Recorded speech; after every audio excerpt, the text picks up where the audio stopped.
সরকারি যাত্রীবাহী বাসের সঙ্গে মুখোমুখি সংঘর্ষ বায়ুসেনার কর্মীর গাড়ির।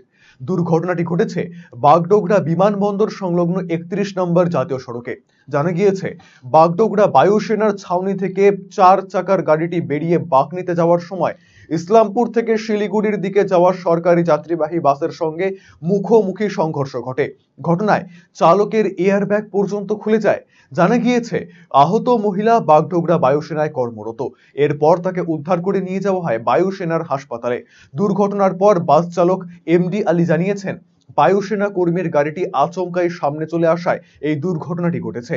দুর্ঘটনার খবর পেয়ে ঘটনাস্থলে ছুটে আসে বাগডোগরা থানার পুলিশ এবং ট্রাফিক গার্ডের কর্মীরা।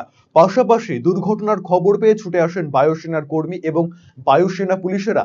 ঘটনায় দুটি গাড়িকে আটক করে বাগডোগরা থানায় নিয়ে যায় বাগডোগরা থানার পুলিশ।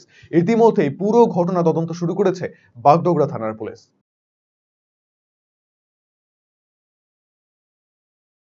আমি সোজা আসছিলাম, ও টার্নিং নিয়ে সোজা ঘুরে দিয়েছে, গাড়িতে লেগেছে। সোজা? হ্যাঁ। এটা কখন হয়েছে, কতক্ষণ আগে? এই 10 মিনিট আগে। 10 মিনিট আগে। ক্ষয়ক্ষতি কিছু? আমার কিছু ক্ষয় করতে ওই ছোট গাড়ি ক্ষতি হয়েছে। ছোট গাড়ি। আর ওই গাড়ির চালক যে ছিল তার কেমন অবস্থা? ওর কিছু ক্ষতি হয়নি, ওকে হসপিটাল নিয়ে গেছে, তেমন ক্ষতি হয়নি। সেমন কিছু ক্ষতি হয়নি। আর বাসের যাত্রীরা কোথায়? যাত্রীরা সব চলে গেছে। চলে গেছে। এখন পুলিশ কি বলছে? পুলিশ বলছে এখন আর কথা বলো কি বলছে।